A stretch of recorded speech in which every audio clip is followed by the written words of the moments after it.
আপনারা অবগত আছেন আমাদের দেশটা শ্রমজীবী মানুষের দেশ, কৃষি প্রধান দেশ বাংলাদেশ।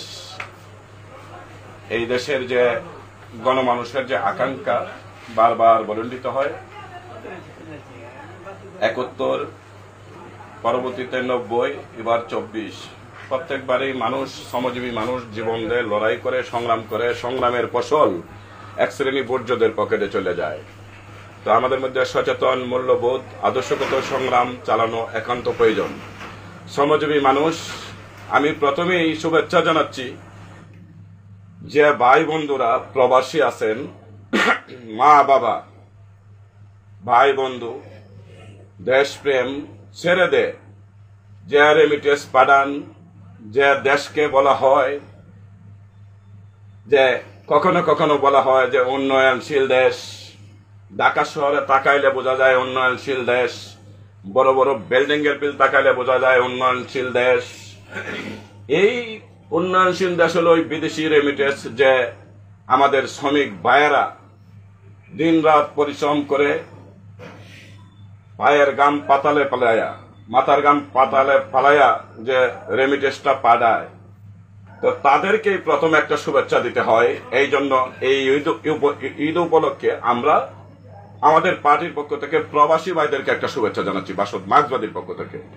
পাশাপাশি শুভেচ্ছা জানাচ্ছি প্রায় 40 থেকে 50 লক্ষ গার্মেন্টস শ্রমিক, যাদের দ্বারাই রেমিটেন্স আসে দেশে, এবং অন্যান্য কলকারখানার শ্রমিক, যারা দিন রাত পরিশ্রম করে এই দেশকে ভালো যতটুকুই পজিশনে রাখছে।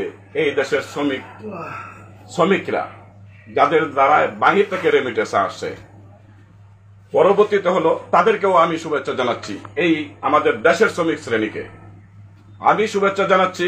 আমাদের দেশের যে শ্রমজীবী মানুষ আছে, যারা জনগণকে প্রতি মুহূর্তে সেবা দেয়, 50 লক্ষ অটো ইজিবাই এবং অটো রিক্সা শ্রমিকরা, এরা জনগণকে সেবা দেয়।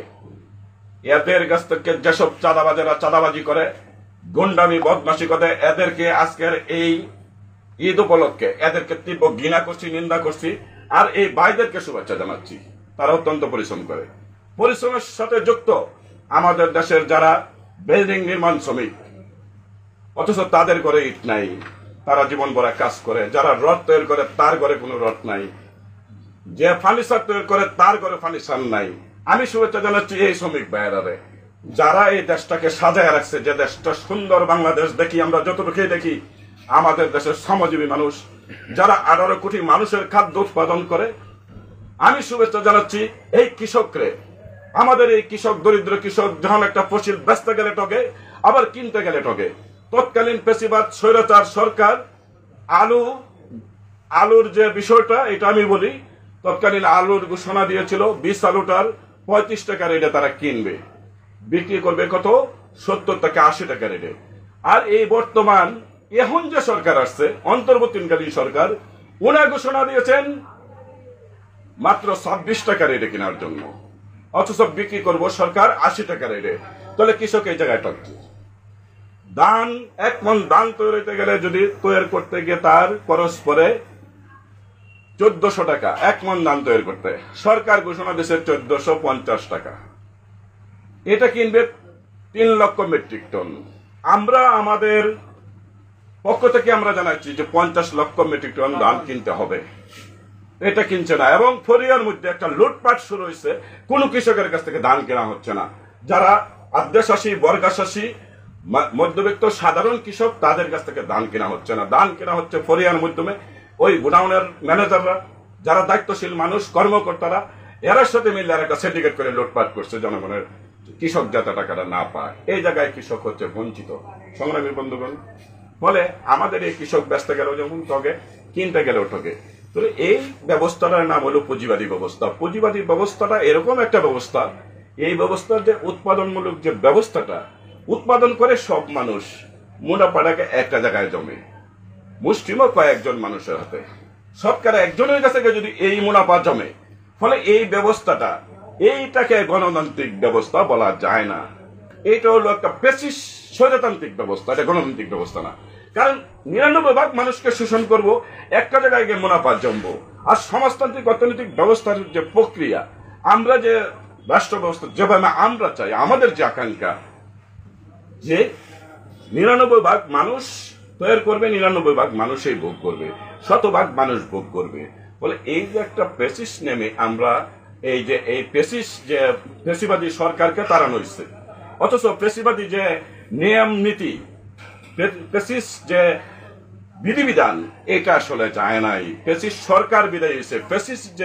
পেসিস আজম যে মানে ব্যবস্থা, ওই ব্যবস্থা যদি না পাল্টানো যায় তাহলে শ্রমিক কৃষকের দাবি বাস্তবায়ন হবে না। শ্রমিক কৃষকের দাবি যদি বাস্তবায়ন করতে হয়, শ্রমিক কৃষক তার সুনির্দিষ্ট রাজনীতি কোন দল, কোন মত, কোন আদর্শ, কোন মতামতের ভিত্তিতে চলবে, এর জন্য তার সুনির্দিষ্ট নির্ধারণ করতে হবে যে আমি আসলে কোন আদর্শের প্রতীক নিয়ে আমি চলবো, কোন নিয়ম কোন নীতিতে চললে আমার অধিকার আদায় হইতে পারে। ফলে এই যে পুঁজিবাদী ব্যবস্থা, ওই পুঁজিবাদী ব্যবস্থার মধ্যে যদি কেউ যদি এইরকম ধরনের স্বপ্ন দেখে যে 100 ভাগ মানুষের অধিকার বাস্তবায়ন করা সম্ভব, এটা একটা ভুল ধারণা। এই ব্যবস্থার পরিবর্তন ঘটাতে হবে।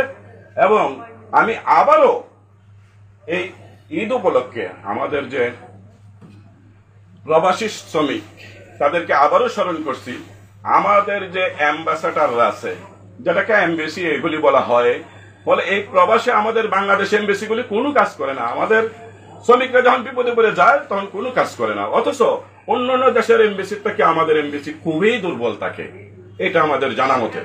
পাশাপাশি আমাদের দেশের যে শ্রমিকরা আছে, গার্মেন্টস শ্রমিকরা, তারাও ন্যায্য মজুরির কথা যদি আমরা বিবেচনা করি, আন্তর্জাতিকভাবে পৃথিবীর সমস্ত দেশগুলিতে যে ন্যূনতম মজুরি আছে, তুলনামূলকভাবে অর্ধেক মজুরিও নাই। এখানেও এক ধরনের লুটপাট, দুর্নীতি, অবিচার, নৈরাজ্য, সন্ত্রাস তো আছেই। তারা কোনো গণ আন্দোলন করলে তাদের উপরে যে পুলিশি দাঙ্গা, পুলিশের হামলা, এই যে ব্যবস্থা, এই ব্যবস্থাটা দ্রুত মানে বন্ধ করতে হলে আমাদের শ্রমজীবী মানুষ নির্ধারণ করতে হবে আমার পক্ষে কে, আমার দল কোনটা, আমার দলটা আগে চিনতে হবে। আমি যদি আমার দলকে চিহ্নিত না করি তাহলে আমার মুক্তি আসবে না।